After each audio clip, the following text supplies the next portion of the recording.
Assalamualaikum and hi everyone, welcome back to Bablu's Kitchen. இன்னைக்கு நம்ம சேனல்ல என்ன பார்க்க போறோம் அப்படினா வெஜிடபிள் ஓட்ஸ் தோசை தான் பார்க்க போறோம். வாங்க வீடியோக்குள்ள போய் பார்க்கலாம். இன்னைக்கு நான் ஒரு கிரைண்டர் எடுத்துர்க்கேன். அதுல வந்து 1 கப் அளவு ஓட்ஸ் ஆட் பண்ணிக்கொள்றேன். அதோட 1/4 கப் அளவு ரவை அன்ரோஸ்டட் ரவை ஆட் பண்ணிக்கொள்றேன். அதோட வந்து 2 டேபிள் ஸ்பூன் அளவு அரிசி மா. இப்போ எல்லாத்தையும் போட்டு நல்ல ஃபைன் பவுடரா நான் அரைச்சு கொள்ள போறேன். பாருங்க இந்த மாதிரி நார்மலான மாவு மாதிரி இருக்கணும் பார்க்குறதுக்கு அந்த அளவுக்கு நல்லா அரைச்சிக்கொள்ளுங்க. அதோட வந்து ஒரு 1/2 கப் அளவு தயிர் ஆட் பண்ணிக்கொள்கிறேன். இன்னொரு 1/2 கப் அளவு தண்ணியை ஆட் பண்ணிக்கொள்கிறேன். எல்லாம் சேர்ந்து நல்லா மிக்ஸ் ஆகி அரைச்சி வரணும்.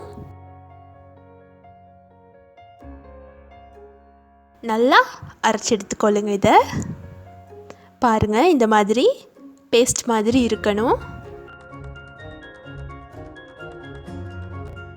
நீங்கள் நல்லா அரைச்சா தான் நாங்கள் தோசை வார்க்கிற நேரம் ஓட்ஸுக்கு வித்தியாசம் விளங்காது சாப்பிட்றாக்களுக்கு. இப்போ இதை வந்து நாங்கள் ஒரு மிக்சிங் பவுலில் ட்ரான்ஸ்ஃபர் பண்ணிக்கொள்கிறேன். இப்போ இதில் கொஞ்சம் ஒட்டிகிட்டு இருக்குது பாருங்கள். அதில் ஒரு 1/2 கப் அளவு தண்ணி ஊற்றி அதையும் நான் கலந்து மாவில் ஆட் பண்ணிக்கொள்கிறேன்.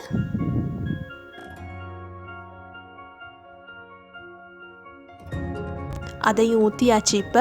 இப்போ நாங்கள் வந்து கட்டி இல்லாமல் நல்லா அதை மிக்ஸ் பண்ணிக்கொள்கிறேன். இதிட்ட தோசை மாவு பதம் எப்படி இருக்கணும் அப்படின்னு சொன்னால், உங்களுக்கு நார்மலாக நீங்கள் தோசை சுடுவீங்க பாருங்கள், அந்த மாதிரி ஒரு பதத்தில் இருக்கணும். அதாவது ஃப்ளோவிங் கன்சிஸ்டன்சியில் இருக்கணும்.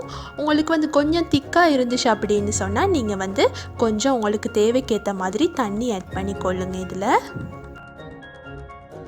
பாருங்கள், இந்த மாதிரி இப்போ அளவான பதத்தில் இருக்குது. இது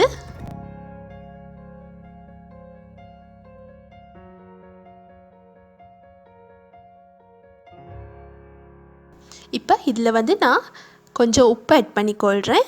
அதோட 1 டீஸ்பூன் அளவு சீரகம், 1 பச்சை மிளகா நல்லா சின்னதாக வெட்டினது, அதுக்கப்புறமா 1 டேபிள் ஸ்பூன் கருவேப்பிலை, 2 டேபிள் ஸ்பூன் கொத்தமல்லி தழை, ஒரு 1/2 கப் அளவு வெங்காயம் அதுவும் சின்னதாக நறுக்குனது, ஒரு 1/2 கப் அளவு கேரட், அதுக்கப்புறமா ஒரு 1/2 கப் அளவு ஸ்ப்ரிங் ஆனியன் ஆட் பண்ணிக்கொள்கிறேன்.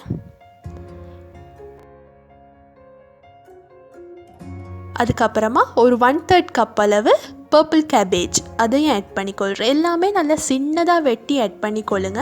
இந்த மரக்கறி தான் நீங்கள் ஆட் பண்ணணும் அப்படின்னு இல்லை. உங்களுக்கு தேவையான அளவு நீங்கள் மரக்கறி ஆட் பண்ணிக்கொள்ளலாம். உங்களுக்கு தேவையான விதத்தில் ஆட் பண்ணிக்கொள்ளலாம். நான் கொஞ்சம் கலர்ஃபுல்லாக இருக்கட்டும் அப்படின்னு சொல்லி கேபேஜ், க்ரீன், ஆரேஞ்ச் அப்படின்னு சொல்லிட்டு ஆட் பண்ணிக்கொண்டேன். பாருங்கள், இப்போ வந்து நான் நல்லா மிக்ஸ் பண்ணிக்கொள்கிறேன். இது எல்லாத்தையுமே மிக்ஸ் பண்ணதுக்கப்புறமா இன்னும் கொஞ்சம் திக்காக இருக்கிற மாதிரி இருக்கும். அப்படின்னா உங்களுக்கு தேவையான அளவு கொஞ்சம் தண்ணி ஆட் பண்ணிக்கொள்ளுங்க. ஆக திக்காகவும் இருக்கக்கூடாது, ஆக தின்னாகவும் இருக்கக்கூடாது. இப்போ வந்து நான் ஒரு பிஞ்ச் அளவு பேக்கிங் சோடா ஆட் பண்ணிக்கொள்கிறேன். அதையும் போட்டு நல்லா மிக்ஸ் பண்ணதுக்கப்புறமா இப்போ நான் ஒரு தோசைக்கல்லை சூடாக்கி கொள்கிறேன். அதில் வந்து கொஞ்சம் ஆயில் ஆட் பண்ணிக்கொள்கிறேன்.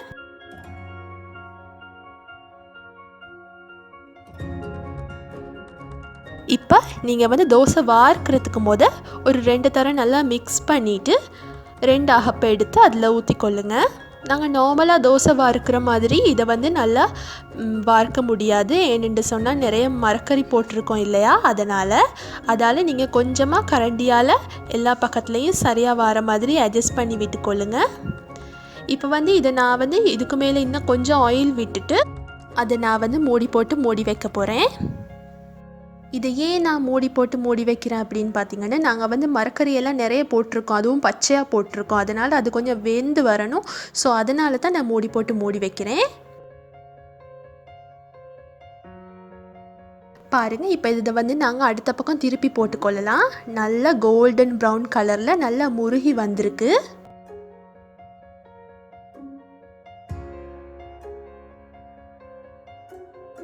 இது வந்து ரொம்ப நல்ல டேஸ்ட்டாக இருக்கும். பாருங்கள், பார்க்குறதுக்கும் கொஞ்சம் முட்டை ஆம்லெட் மாதிரியே இருக்குது பாருங்கள். இதை வந்து நீங்கள் கறி ஏதாவது இருந்தால் அதோடையும் தொட்டு சாப்பிடலாம். அப்படி இல்லாட்டி நீங்கள் வந்து தேங்காய் சட்னி இல்லாட்டி சாம்பார் எதோட வேணுனாலும் நீங்கள் தொட்டு சாப்பிடலாம். இது வந்து ரொம்ப ஹெல்த்தியானது, அதாவது ஹை ஃபைபர். நீங்கள் வந்து இதை வந்து பிரேக்ஃபாஸ்ட்டுக்கும் சாப்பிடலாம், அப்படி இல்லாட்டி டின்னருக்கு கூட சாப்பிடலாம். அது முக்கியமாக நீங்கள் வந்து டயட் செய்கிற ஒருத்தராக இருந்தீங்க அப்படின்னு சொன்னால் இது வந்து ரொம்ப நல்ல ஹெல்த்தியான சாப்பாடு உங்களுக்கு. இதில் வந்து நாங்கள் எல்லாம் போட்டிருக்கோம், அதனால மரக்கறி எல்லாம் போட்டிருக்கோம், அதனால கிட்ஸ் கூட விரும்பி சாப்பிடுவாங்க. கட்டாயம் வீட்டில் ட்ரை பண்ணி பார்த்துட்டு எனக்கு ஃபீட்பேக் சொல்லுங்கள். பாருங்கள், நாங்கள் நார்மலாக சுடுற தோசை மாதிரியே இருக்குது, நல்லா சாஃப்டாக வந்திருக்கு பாருங்கள். என்னோடய சேனல் பிடிச்சிருந்தா மறக்காமல் சப்ஸ்கிரைப் பண்ணிக்கொள்ளுங்க, அதோட பெல் ஐக்கனையும் கிளிக் பண்ணிக்கொள்ளுங்க. இன்னொரு நல்ல வீடியோவில் உங்கள் எல்லாரையும் சந்திக்கிற வரைக்கும் டேக் கேர், பை.